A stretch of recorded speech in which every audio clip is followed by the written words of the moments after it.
Hello, my name is Bahar, and this is the second show of The World Within. Today I'm going to talk about transactional analysis again, but this time I'm going to go into adult ego state and problem solving more. In the previous show, I introduced transactional analysis basics, the ego states like the parent ego state, the adult ego state, and the child ego state. Very briefly, I'm going to mention what they are. Parent is the place where you, in your psyche, where you have internalized all the messages from your parents. So it's to do with your culture, the things that you have learned growing up with your parents, in your culture, in your family. And your child ego state is a place of your emotions. It's an ego state that you are born with. And your adult ego state is more to do with your logic mind, and it is to do with here and now, and it helps you make the best decisions to do with here and now. So today I'm going to talk about problem solving and how important it is to use your adult ego state for problem solving. Because many times in life, automatically we make decisions and we solve problems from parent ego state or child ego state where those decisions are outdated, like those solutions don't help us. They're just automatic responses based on what we learned from childhood, what we learned from our parents.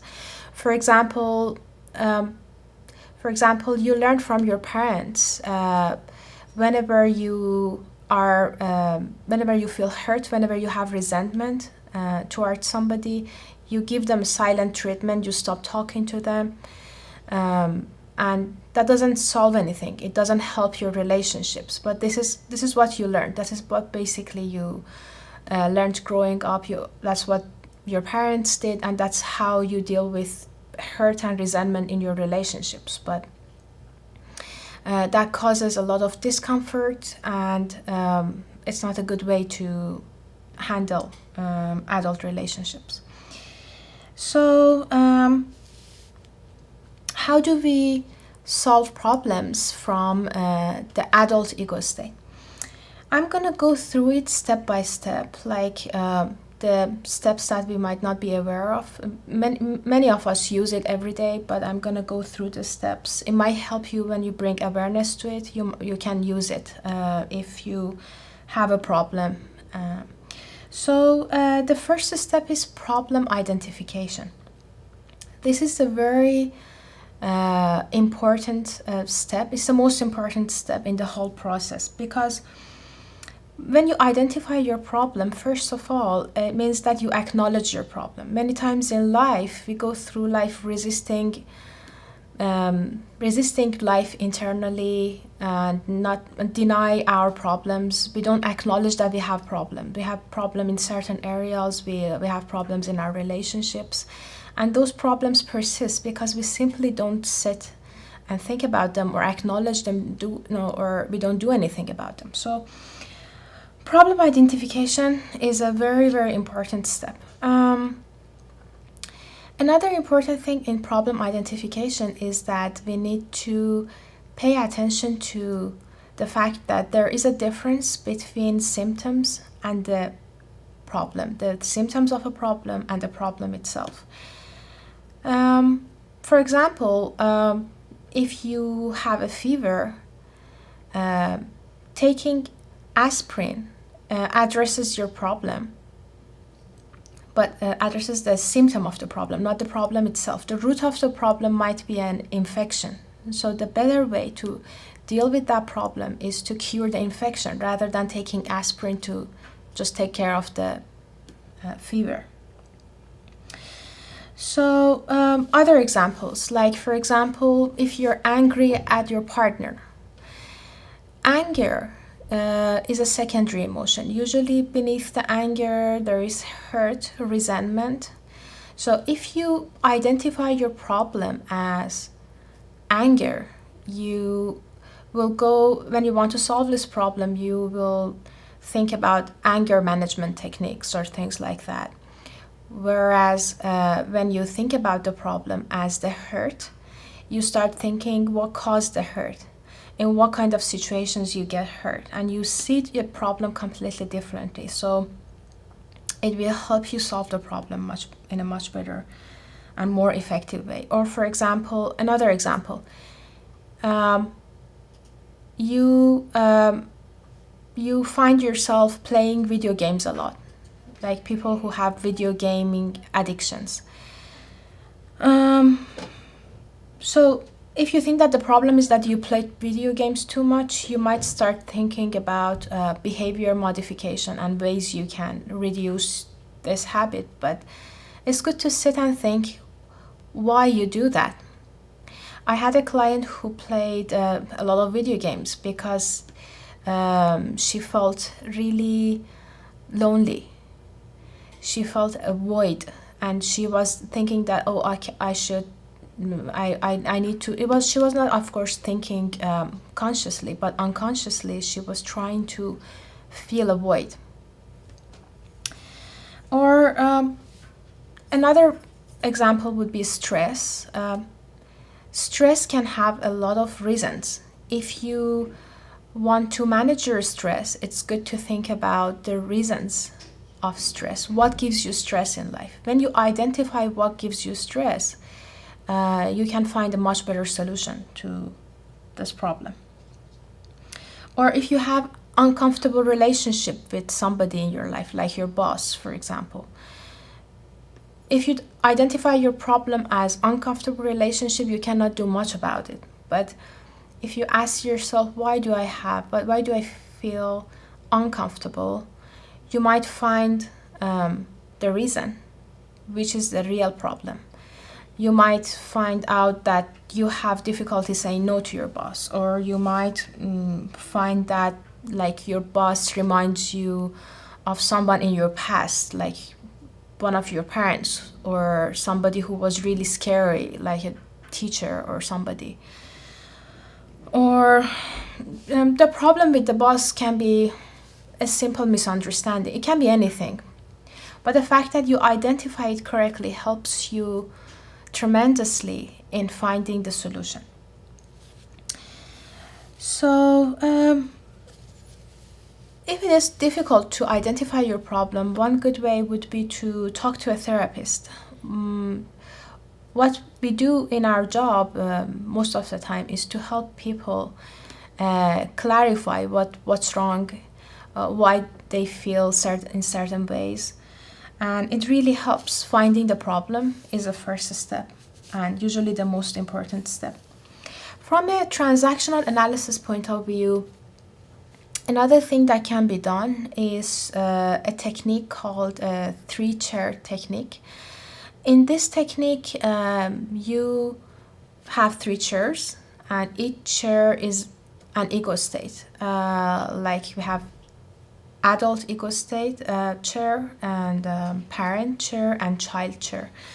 And you sit in each of them and try to feel and think about your problem from that ego state. Like when you sit on the parent ego state chair, you start thinking about ways that your parents would respond to this problem. Anything you remember growing up hearing about this kind of problem, the beliefs of your society or your culture about that problem. And when you sit in the child ego state, you try to pay attention to your emotions, and also how as a kid you would feel about this problem. And then you sit in the adult ego state and you try to use your logical mind more and see what your logic says about this problem. It can help you identify your problem.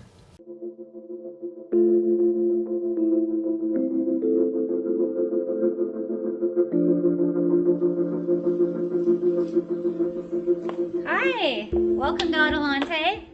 This is Adelante Recovery, and my name is Yvette Kuglin, and I'm part of the staff. Adelante Recovery Center has helped people in dual diagnosis for 5 years. We accept most PPO insurances and provide luxury accommodations and 24-hour support. To speak with an admissions counselor, call 1-888-242-4450. A lot of time we don't even know what's wrong with us, and sometimes we need to get away to figure that out.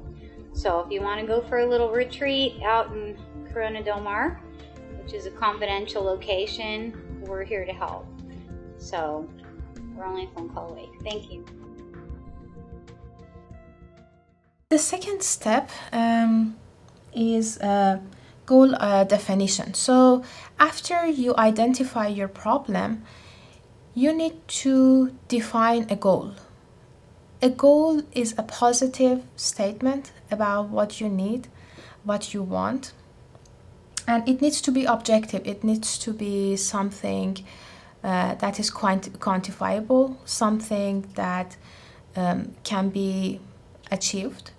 In fact, we say that the goal should be SMART.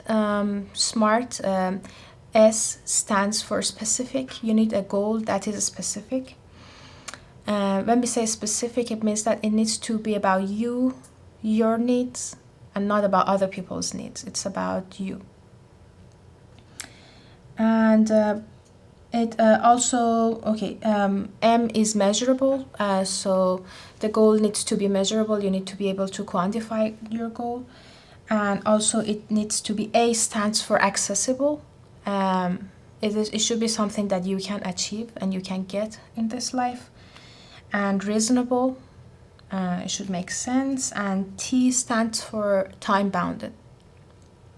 So a goal that has all these SMART or SMART is a good goal. Examples. For example, for a person who feels lonely, feels that there is a void that she or he should fill, a goal can be, for example, I want to spend at least 30 minutes of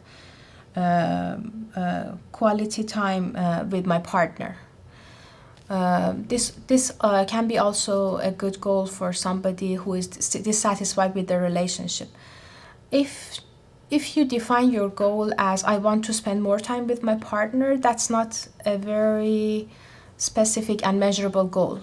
But if you say 30 minutes a day is the time I need, at least 30 minutes a day, that's the time I need to sit and talk with my partner and have quality time without the disturbance of any cell phones or any distraction or things like that. That is a SMART goal. Or for video gaming, like my client, for example, you feel unhappy and then you want to distract yourself from this unhappiness, you play a lot of games, video games.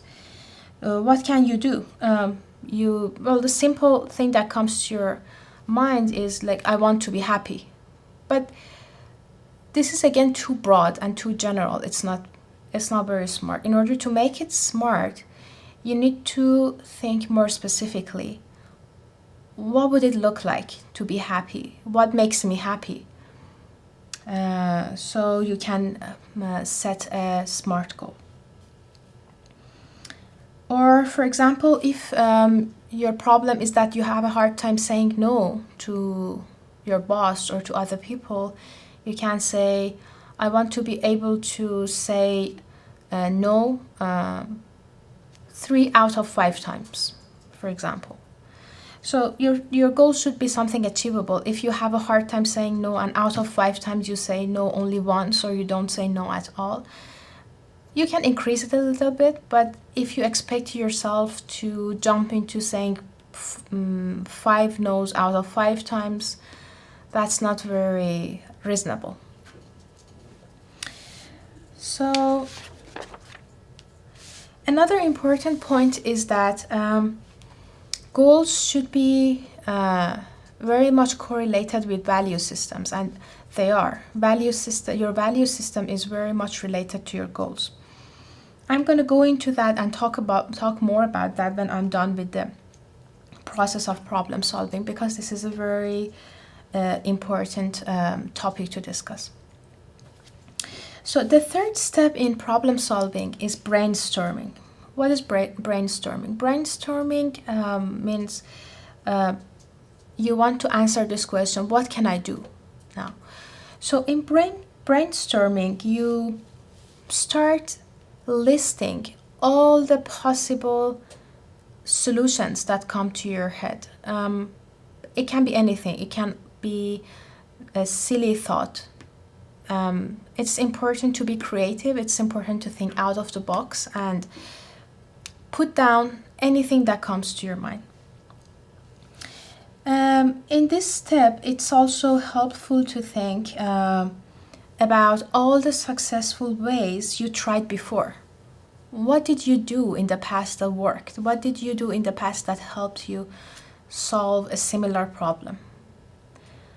That's a key question that can usually produce good results.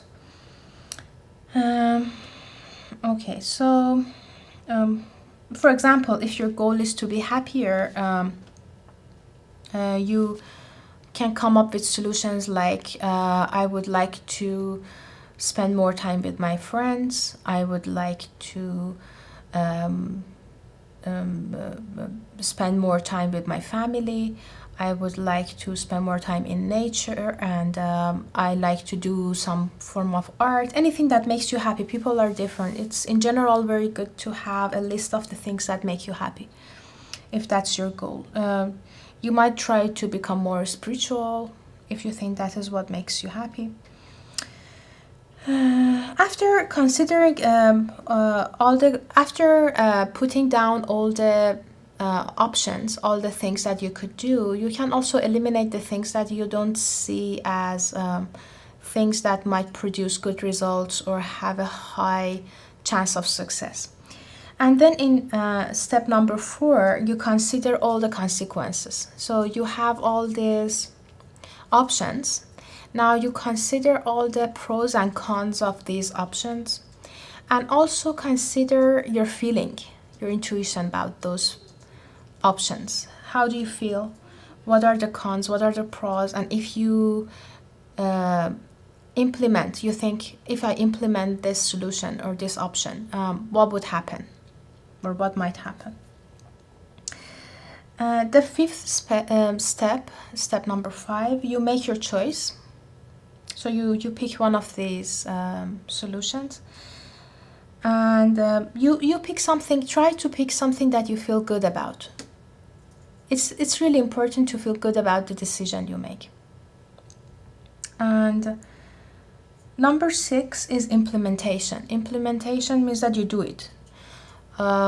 You can make a contract for yourself. You can give yourself a time limit.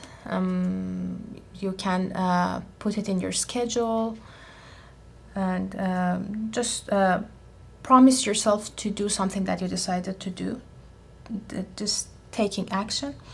And the 7th step and the last step is evaluation, and this is a very important step too, because you start thinking, did it work?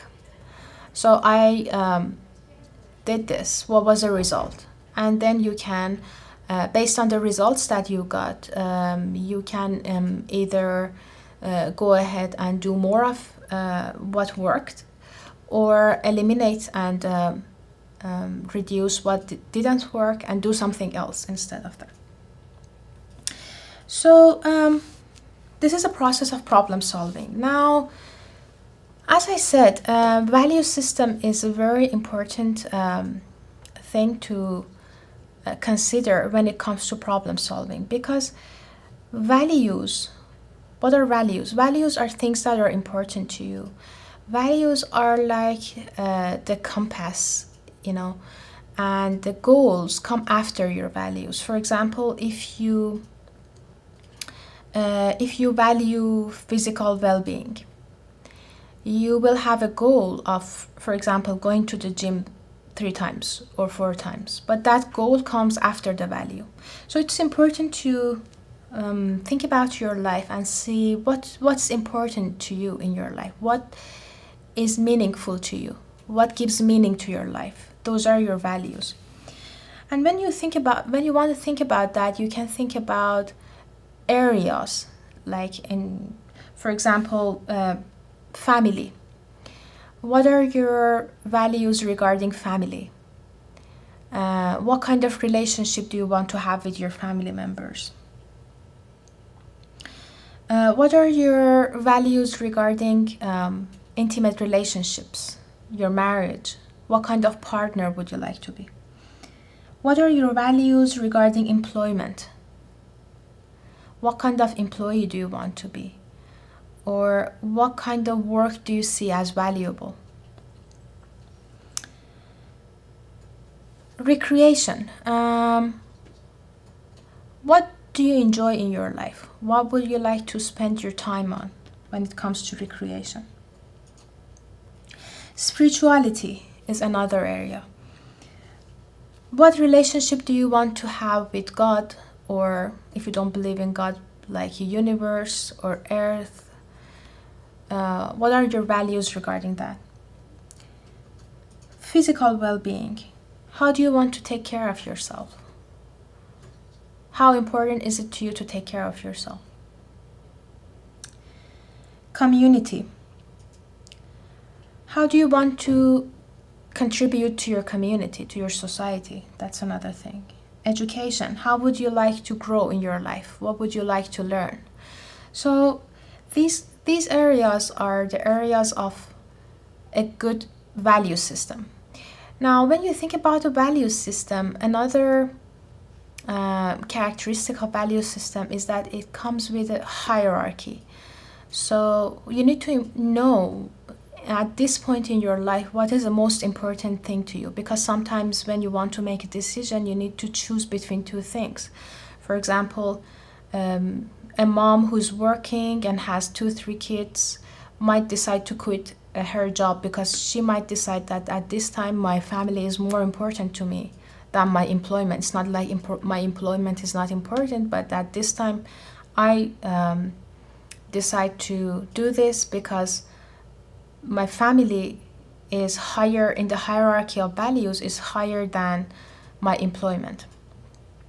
So the things that I named, like family, like marriage, employment, recreation, spirituality, physical well-being, what is the hierarchy of these things for you? What is number 1? What is number 2? What's number 3? And then about each of them, what do you want to do? What are you doing right now? And what do you want to do? Because a value system is to do with your actions, not the things that you just say are important to you. If you say that like physical well-being is important to you, but you're not doing anything about it, that doesn't mean anything. Your actions show what you really value, not what you want to, it's not wishful thinking, not what you think you should value. What you think you should value is different from what you actually value in your life. So it would be good to start thinking about what you really are doing. Okay, so this is all that I wanted to share with you today regarding problem solving and value system. And next time I'm going to continue talking about transactional analysis, probably about other areas and other ego states. I enjoyed talking to you today. If you have any questions regarding the things that I said, I really would like to hear those questions. Please leave me comments, ask me questions. And thank you for paying attention. Have a great day.